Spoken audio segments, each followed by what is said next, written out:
What's going on, guys? Welcome back to the channel. It's your boy Sly Jordy, and welcome back to F1 23 My Team Career Mode. It's been about 8 or 9 days since the last episode. I do want to apologize for that. I've been getting really busy, and I also wanted to sort of postpone the episodes a little bit until some patches rolled in, because we would have running into some really game-breaking issues with my team going later on into the season. So of course I really slowed it down. But if you missed last episode, it was Spain.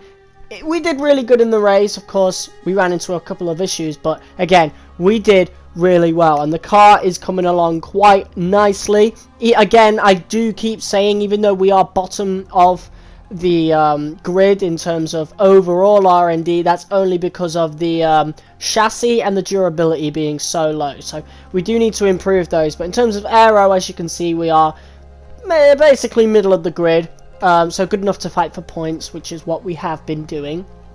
And then in terms of power, it ain't the worst thing neither, even though we have got the weakest engine with the Renault engine. But yeah, things are going pretty decent now as we go into the Canadian Grand Prix, which is actually it was, in terms of F1 2019 and 2020, my favourite track to do on the game. Now, I'm not sure how much of Canada has changed between 2020 and this game, 23, but I suppose we're about to find out. But before then, we're obviously doing a bunch of upgrades. We got a bunch of discounts from the previous race, previous Grand Prix weekend, of course. So we're just going through our stuff. Of course, something that Driver Career has taught me, and that's something we've actually played recently. Go out and check that out, the Driver Career mode. We've gotten that fully underway. But something I've learned from the Driver Career mode series we've been doing is that the fabrication is something you're really going to want to level up quite early on in terms of your facilities, because you're able to get 2 different upgrades, and you're able to get multiple upgrades for one section of the car at once, which is something we might need to do for our chassis and durability, because of course that is quite far behind our aero and powertrains. So we definitely want to improve that. Of course, we've got 2 failures here, but obviously we've still got a decent amount of time before the Grand Prix, so I'm obviously going to go ahead and restart those. But yeah, the season's going on pretty well for Sly Team Racing, of course.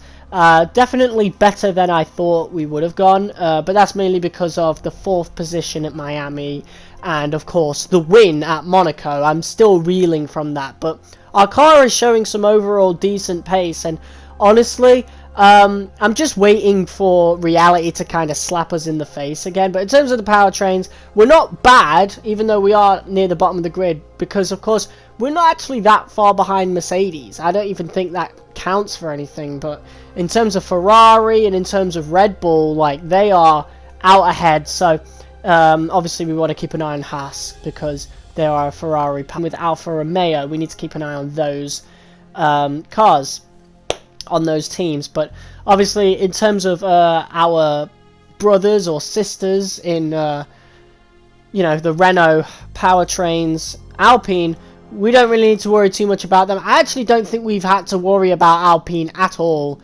this season, if I'm going to be quite honest. Yeah, I'm really thinking, and honestly, yeah, we just haven't had to worry about them, which is quite a contrast to Driver Career mode. If you guys watched our first episode on Driver Career mode, Ocon was all over us, being aggressive as possible at Jeddah.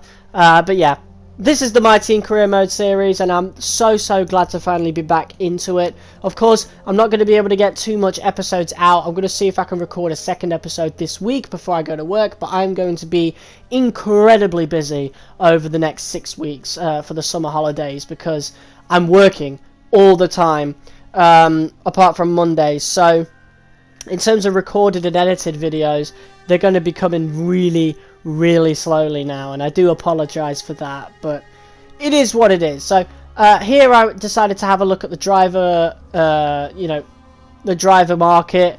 Not that we're going to sign anyone. I think we're going to stay with Drogovic for the entire duration of this season, definitely, but I think also going into the second season we're going to keep Drugovich as well, and I think we might change our driver halfway through the second season or the third season, but I want to see how good we can get Drugovich. I want to put my faith in him. Of course, I really do like him in real life. I think he's a great driver. He's Aston Martin's reserve driver right now. He's the F2 champion in real life from last season, so I definitely want to give him a shot.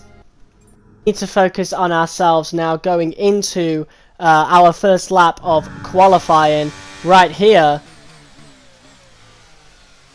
And I'm feeling pretty good. I'm feeling pretty good about it, of course, going into this first lap.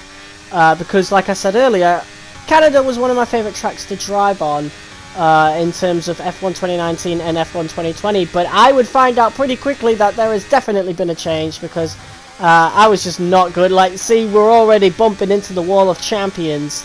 And there's a reason that's called the Wall of Champions, of course. So, yeah. Not a good start to our first ever lap around Canada. But of course, obviously, that was only the first part of the track, and of course this is only the first lap, so there's a lot we can still improve on, and obviously our initial objective is to just get to Q2, because we know the car, the overall, like, we know the pace is at Q2 at this point, okay? So, obviously, Drugovich should be doing better as well. But I think that just comes down to driver stats, which is something we're going to work on. So, I think going on more towards the end of the season, we're definitely getting Drugovich to Q2. I'm not sure whether we'll ever get him to Q3. It depends how good the car is in Season 2. But are we even halfway through the season yet? I don't know. I don't know why we're talking about it this early. But, yeah, going around that hairpin, definitely a lot slower than I'm used to, but of course, here we go, the final turn here. And there's another cut in the recording. I do apologise for that, but things happen. But it's a decent lap.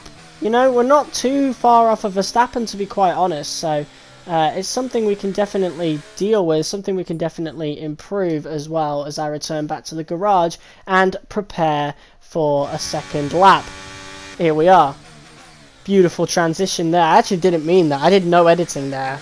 I must have just ended the last clip at the please wait screen and started this one at the same one. But that lap was good enough for 6th fastest. So honestly, I didn't feel too confident around this track, which is really odd because again, 2019 and 2020, I was loving this track. I absolutely loved this track, but definitely a bit more shaky in this game right here. But obviously, here we are for our final lap in Q1. Things are looking good for us. I'm not sure where Drugovich is at, but there you go. The car is not the most stable going around here, and that does ruin our lap. We're going to try and recuperate as much as possible, but yeah, we've really got to hope for track evolution to really play a big part. And honestly, it was such a bad corner there at turn 2. That I don't think we'll be able to recuperate that, and that was the issue I had with this track. The car didn't feel the most stable going around this track, you know, at all. Obviously the pace was decent when we would have a good lap, but it didn't feel the most stable at all. And again, this was another corner that the car struggled on as well. We just couldn't brake fast enough. I think that was the issue. Definitely very weird, and of course the lap just was not good enough at all. And that lap actually ended up not being enough at all. That little mishap at turn 2 got us knocked out in Q1 for the first time since Jeddah? Did we get knocked out in Q1 in Jeddah? Atrocious. Here in Montreal, lights out is quickly approaching on this artificial island originally built for the World Fair in 1967. Now it's used for a World's Fair of a different kind, ever since Formula One first arrived here. We're back in Montreal for the Canadian Grand Prix. With top speeds of around 210 miles per hour heading into the overtaking opportunity of turn 13, the 2.7 miles of the circuit Gilles Villeneuve are some of the quickest on the Formula One calendar. There are 14 corners in total, with 60% of the lap taken at full throttle, and average speeds clock in at about 130 miles per hour. So with the race not far away from starting, here's what today's grid rundown looks like. A fantastic effort from Charles Leclerc yesterday, and it's put him on pole. And the smooth operator Carlos Sainz completes the front row. Considering the rest of the grid, we have Perez, Russell, Hamilton, Norris, Fernando Alonso, Bottas, Oscar Piastri, Stroll, Gasly, Zhou, Hülkenberg, Verstappen, Ocon, Tsunoda, the owner driver, Magnussen, Albon, De Vries, Drugovich, and Logan Sargent. It's almost time for the lights to go out, so let's head down to the track where preparations are underway. And a warm welcome to Natalie Pinkham, who's beside me in the commentary box today. We should talk about Williams. What do you make of their performance so far this season? Well, the atmosphere within the team seems very positive at the moment. Everyone seems like they're in great spirits and having a lot of fun doing what they do. And that has definitely contributed to the performances we've seen. After the points finished last race, let's aim to keep that momentum going. So, of course, to add on to the list of surprises, Verstappen is in, what, 15th, 14th? Not too far ahead of us. He's having a bit of a shaky season. I think the same sort of thing happened in Miami. I wonder if he, like, crashed out in Q2 or something, because there is no... Or maybe he got a penalty. I think he got a penalty. I don't know. It's been about a week since I recorded this, but he did crash out in Q1 in Miami, or he had an engine failure or whatever. But we're going to go mediums to hards, because I didn't feel the most comfortable in terms of stability, so I didn't want to go with the softs. I just didn't feel comfortable. I wanted to be as stable as possible, so we're going to go mediums to hards and just try to be as stable as possible, which doesn't really say much about the hards. Of course, that's going to be a bit difficult at first, but hopefully towards the end of the race we've got more stability than most, and hopefully we're able to get track position. Of course, compared to our usual results, regardless of where the car is in R&D, this is a recovery drive. We're wanting to get into the points as fast as possible. We are surrounded by Ocon, Tsunoda, Magnussen and Albon. People that we've had some history with, definitely Tsunoda and Albon, but never really had to worry about the Alpines and the Haas, at least in the MyTeam car. So honestly, things are looking hopeful. Definitely hopeful. But it could all fall apart. Conditions look stable at the moment. No rain currently expected. And that's a good thing to hear from the engineer, of course. No rain currently expected, but maybe I was kind of hoping for some rain, you know? When was the last time we actually had a wet race? We had one in Monaco, obviously. Not an entire race, but obviously I'm hoping for some more wet weather in our future races.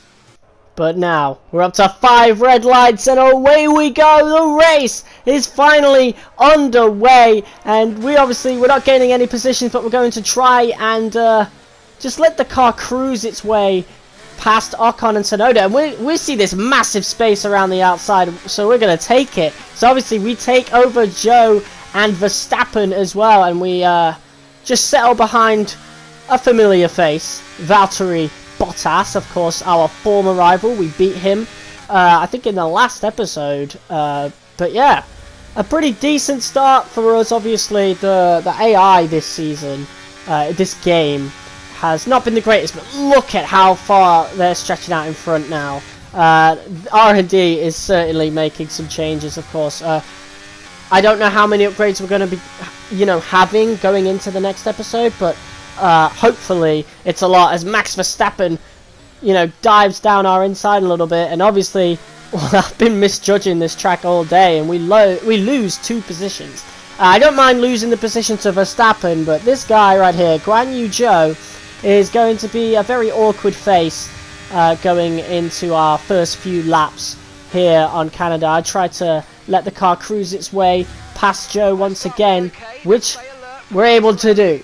But obviously he's going to stick around. He is faster than us right now. He goes around the outside, and obviously he manages to take the position. Ocon's not too far behind us at all, but obviously a lap later, and we're going to take the position from Guan Yu Zhou once again.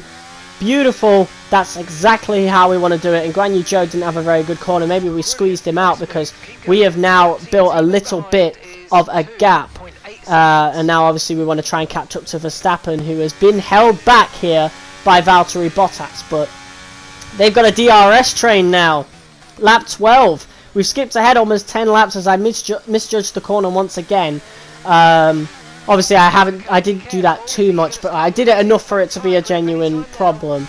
But yeah, we just weren't able to catch up to Verstappen and Bottas, so I thought, let's take a page out of my driver career strategy book and just pit one lap earlier than everyone else, just to try and get past that DRS train, because pace-wise, we're just not able to do it, and that's why, I don't know if I showed it in the clip, but, or showed it in the, you know, whatever clips I've been doing, but we've changed the strategy now. We're not pitting for hards, we're pitting for softs, because we need the pace. We just need any more pace, because we are not doing good at all, and Gasly, I think, either overtook us in the pits, or was already in front of us, but we've ended up behind Gasly. We've not lost too much in way off positions. We've only lost one, really. We were P13 as we came into the pits. We're now P14 behind Pierre Gasly, and that is going to go up, of course, because some people just haven't pitted just yet. But the overcut strategy is definitely something that's a little overpowered, or maybe that's just how it's supposed to work in this game. I don't know, but I do the overcut both offline and online. I've started doing it online as well, where is it the overcut or the undercut? Either way, it's where you pit one lap early than everyone else, so you end out in front. Yeah, it's worked really, really well, and obviously that's something we want to end up doing right here in Canada in the MyTeam career mode. Hopefully it does work. We need to get inside the points, obviously, and now we are going to try and overtake the Alpine of Gasly, which is something I did expect. We're running on the same engine, of course, but I do believe our car is better overall, even though the R&D chart doesn't like to show it. But yes, Bottas and Verstappen, they're pitting for hards, so they're going for the long run with 11 laps to go here. Lance Stroll and Nico Hülkenberg are the ones we are just behind. These are the two we're going to be fighting for points here. We are in P11, a genuine P11 now, as we just fast forward a little bit into the lap, as Stroll and Hülkenberg, they're fighting and really slowing each other down, and it's almost going into 3 wide in a place that I've never seen it happen before. Look at that, barely any space, just enough space to fill the track for each other, and we're going to take the outside. We actually end up having the most space. That wasn't the, you know, the racing line, the ideal racing line. That was just us having the most space to make the corner, and we actually end up overtaking Stroll and Hülkenberg. Hülkenberg actually loses 2 positions there, but that was a very, very nice moment in the race. Hopefully we do get a thumbnail or something out of that. I'm pretty sure I did go back in the replays and take a screenshot, so yeah, that should be really cool for a thumbnail. But yes, P8 with the McLarens in front of us, but I don't think we're going to be catching up to those. I think they're too far in front, and the softs, they're not going to last long enough, and that's exactly what happens. We do gain a little bit on Piastri, but not nearly enough. But now, the mediums, they're being the ideal racing tyre, and of course there is Lance Stroll. We're going to try and keep the position there. We're going to dive a little bit to the inside of Lance Stroll there, and yeah, hopefully try and keep this lead, but it's not going to happen, and we're going to, you know, obviously try and fill up as much space on the track as possible, but Lance Stroll makes it stick. He goes for it. He doesn't back down, and he earns that P8. There is no way we're going to get that back now. He's just the faster car, and now he's on the faster compound. Skill doesn't mean anything now. It's just absolutely no way are we getting that position back. We're obviously wanting to keep Hülkenberg behind us, but obviously, like I said, the softs, they're not that quick at all, and now Hülkenberg has DRS going into the final lap, so obviously we're going to want to defend this position. Gasly's not too far behind neither, so if we make any big mistakes, that's it, that's the points gone. Of course, Gasly might be able to get some points as well. I think a collision may have happened though, because he's out of the points definitely now. The seconds have really gone down. Maybe the guy behind him, I think it might be Albon, or maybe it's Verstappen. Maybe Verstappen never got the position back. Either way, Gasly's not part of the points fight anymore. He could have been, but something happened there, and now we're wanting to keep ahead of Hülkenberg. as much as possible. This has been a very tough race for us. We've not just been fighting for points, but we've been fighting for survival, obviously. We've scraped our way, scratched and clawed our way to get into the points, and now we've got to try and keep on it. And I don't know what happened, but our rear diffuser has some damage, so our engineer says now we're going to start feeling the effects, and we're obviously going to squeeze the hell out of Nico Hulkenberg there on the exit of the hairpin, giving him almost no space at all, and actually costs him almost a second. Obviously he's going to pull a lot of it back with DRS, but obviously with our really aggressive move we're actually able to take P9 in Canada, which definitely I thought we were going to do a lot better, but the car just does not feel as good around Canada as it did in past games. Maybe they've changed the layout of Canada, or maybe it's just the MyTeam car just not as good as the 2021, which I think I could have told you that in the first race. But yeah, growing pains with the car still there, as Charles Leclerc takes the win in the Canadian Grand Prix. What do you think helped them deliver this result? Well, they managed their tyres to absolute perfection. A tyre whisperer, in fact. And that is what set them apart.